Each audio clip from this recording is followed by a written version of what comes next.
Electronic സ്പാർക്കിൻ്റെ മറ്റൊരു വീഡിയോയിലേക്ക് എല്ലാവർക്കും സ്വാഗതം. LG കമ്പനിയുടെ മൾട്ടിമീഡിയ സ്പീക്കറിൻ്റെ സർവീസാണ് നമ്മളിന്ന് ചെയ്യുന്നത്. പ്ലഗ് ഇൻ ചെയ്ത് കഴിഞ്ഞാൽ ഓണാവാത്ത അവസ്ഥയിലാണ് ഈ സെറ്റ് സർവീസിന് വന്നിരിക്കുന്നത്. നമുക്കിത് എങ്ങനെ റെഡിയാക്കി എടുക്കാം എന്ന് നോക്കാം. നമുക്ക് ഈ സെറ്റ് ഒന്ന് ഓപ്പൺ ചെയ്യാം. ഈ കാണുന്നതാണ് ഈ സെറ്റിൻ്റെ ഉൾഭാഗം. LGയുടെ ഈ മോഡൽ സെറ്റുകളിൽ വരുന്നത് ട്രാൻസ്ഫോമറിന് പകരം SMPS ആണ്.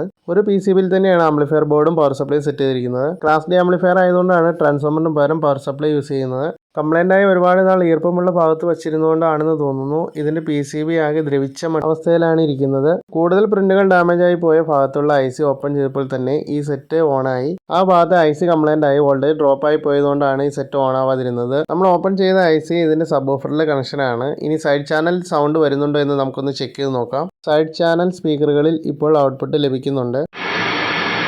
സബ് ഓഫറിൻ്റെ IC തന്നെയായിരുന്നു കംപ്ലൈൻറ്റ്. നിങ്ങൾക്ക് ഈ ബോർഡിൽ ശ്രദ്ധിച്ച് നോക്കിയാൽ കാണാവുന്നതാണ്. സബ് ഓഫറിൻ്റെ IC വരുന്ന ഭാഗത്തെ പ്രിന്റുകളിൽ ഒരുപാട് ഡാമേജുകൾ സംഭവിച്ചിട്ടുണ്ട്. ഈ ബോർഡിൻ്റെ ഈ അവസ്ഥയിൽ IC മാറിയിട്ടാൽ വർക്ക് ചെയ്യുമോ എന്നുള്ള കാര്യത്തിൽ ഉറപ്പില്ലാത്തതുകൊണ്ട് IC മാറാതെ നമ്മളൊരു എക്സ്ട്രാ ഓഡിയോ ബോർഡാണ് ഇതിനകത്ത് കണക്ട് ചെയ്യുന്നത്. 5 വോൾട്ട് തൊട്ട് 24 വോൾട്ട് വരെ കൊടുക്കാവുന്ന ഒരു ഓഡിയോ ബോർഡാണിത്. ഈ സെറ്റിലുണ്ടായിരുന്ന ICയുടെ ഇൻപുട്ട് വോൾട്ടേജ് 12 വോൾട്ട് ആണ്. ആ 12 വോൾട്ടിൽ ഈ ഓഡിയോ ബോർഡ് നല്ല രീതിയിൽ വർക്ക് ചെയ്യും. നമ്മൾ എക്സ്ട്രാ വയ്ക്കുന്ന ഓഡിയോ ബോർഡ് മോണോ ബോർഡ് ആയതുകൊണ്ട് തന്നെ ഒരുപാട് കണക്ഷൻ ഒന്നും കൊടുക്കാനില്ല. 12 വോൾട്ട് സപ്ലൈയും സബ് ഓഫറിൻ്റെ ഫിൽറ്ററിംഗ് സിഗ്നൽ ഇൻപുട്ട് സിഗ്നലുമായി കണക്ട് ചെയ്താൽ മതി. കണക്ഷൻ എല്ലാം കൊടുത്തതിന് ശേഷം ഓഡിയോ ബോർഡ് നല്ല രീതിയിൽ ഉറപ്പിച്ച് വെച്ചിട്ടുണ്ട്. ഇനി നമുക്ക് സെറ്റിൻ്റെ വർക്കിംഗ് ഒന്ന് നോക്കാം. ഇപ്പോൾ ഈ സെറ്റ് കറക്റ്റായി വർക്ക് ചെയ്യുന്നുണ്ട്. ആ ഒരു IC കംപ്ലൈൻ്റ് ആയി വോൾട്ടേജ് ഡ്രോപ്പ് ആയി പോയതുകൊണ്ടാണ് സെറ്റ് ആദ്യം ഓൺ ആവാതിരുന്നത്.